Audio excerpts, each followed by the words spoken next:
Hello friends, and welcome to episode 3 of The Leftovers. In my last video I introduced you to the concept of sound reasoning, meaning an argument that is valid in form and has true premises. I think it will be helpful for the next few videos to discuss common flaws in reasoning that oftentimes appear as wolves in sheep's clothing. The form of unsound reasoning for this video centers around the notion of falsification. I'm going to introduce you to the concept via a parable to which I was introduced by the great philosopher Antony Flew in his groundbreaking article, Theology and Falsification. The parable is quoted as follows. Once upon a time, 2 explorers came upon a clearing in the jungle.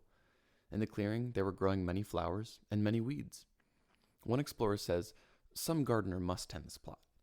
The other disagrees. "There is no gardener." So they pitch their tents and set a watch. No gardener is ever seen. "But perhaps he's an invisible gardener." So they set up a barbed wire fence. They electrify it. They patrol with bloodhounds. For they remember how H.G. Wells' Invisible Man could be both smelt and touched, though he could not be seen. But no shrieks ever suggest that some intruder has received a shock. No movements of the wire ever betray an invisible climber. The bloodhounds never give cry. Yet still the believer is not convinced. But there is a gardener. Invisible, intangible, insensible to electric shocks, a gardener who has no scent and makes no sound, a gardener who comes secretly to look after the garden which he loves. At last the skeptic despairs. But what remains of your original assertion? Just how does what you call an invisible, intangible, eternally elusive gardener differ from an imaginary gardener, or even from no gardener at all?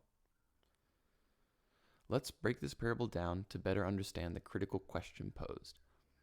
The 2 explorers first notice something out of the ordinary in the middle of the jungle, a clearing of flowers and weeds. One poses a hypothesis, attempting to explain the origin of this clearing, a gardener. The other disagrees, and so they develop a test by which to determine if the hypothesis is correct. We do this all the time in life. When's the last time you learned something? You learn things by someone convincing you of their truth. For example, I didn't know you could find the area of a circle knowing just its radius. But my math teacher in high school displayed over and over again that the radius of a circle squared and then multiplied by pi yields the area. In court, the judge and jury look over the evidence provided to determine a ruling. The hypothesis by the defendant might be, "I'm innocent." A judge and jury have to examine the evidence and cases provided by each party to determine if the claim of innocence is true or not. Back to the parable. The believer in the story responds to the absence of a gardener in an odd manner. Instead of admitting the now likely reality, there is no gardener, the explorer adjusts the original hypothesis by claiming the gardener's invisible. This particular intellectual move is extremely tricky and is the exact moment when the wolf dons the sheep's clothing. This additional premise invalidates the original test of watching for a gardener completely, and once again, makes the hypothesis of a gardener possible. The trick is this. What should have been a failed test for the hypothesis became a challenge to create a reality in which the original hypothesis is still possible. Instead of the test results determining how reality operates, which is why the test was conducted, the believer is attempting to conform reality to the hypothesis posed.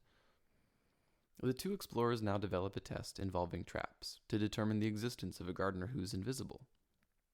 This test also yields a negative result, at which point the believer reveals the unfair strategy once more. Now the believer claims the gardener is invisible, massless, and altogether unable to interact with the world, yet still is somehow sustaining the garden. The skeptic replies by making this claim. "I understand what a gardener was, a human like you and me who takes time occasionally to tend to this clearing. But when you claimed that the gardener is invisible, I found it odd because I've never met an invisible person. I can, however, imagine one, so maybe it's possible. But when you claim that the gardener is immaterial and invisible, yet able to maintain this clearing, I no longer understand what you're saying at all. The additional premises you tacked on at the end take away all meaning from what you originally said. There's no such thing as a gardener, a person able to maintain plants, who's also invisible and immaterial. And I can no longer disprove something that is unable to be proven. That doesn't mean it exists. This, my friends, is the notion of falsification, the ability to determine the truth or falsity of an assertion. You might be wondering at this point, okay, how does this really matter though? Besides the obvious debate about God's existence, for which Flew uses this parable to argue the existence of God is a meaningless assertion, let's look at the method used by the believer and attempt to see if those around us argue in this manner. Do you know someone who refuses to be wrong? That public figure, friend, or family member who simply refuses to acknowledge that they make mistakes or believe things that are wrong? What are ways that they convince themselves that they're still correct? Oh, that data's wrong. That professor is a liberal, so what they taught you is wrong. Oh, those pictures, they're photoshopped. Or, you're lying. There are countless methods by which people refuse to acknowledge that their belief was falsified. So here's our challenge.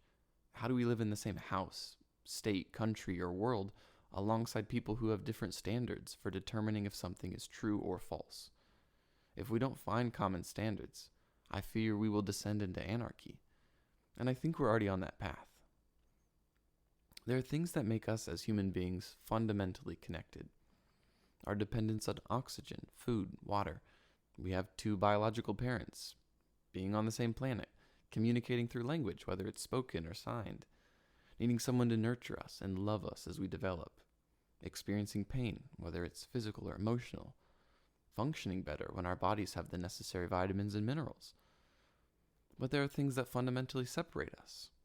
Having different childhood experiences, parents, financial situations, intellectual abilities, religions, languages, geographical barriers, even pride. If we start out by assuming our views are true, and then rework the tests so that they're unable to disprove our views, then we make no progress. I hope this video challenges you to think about the things you believe that are unfalsifiable and convinces you that the ability to falsify a claim is fundamental to being able to coexist. Until next time, my friends, keep thinking.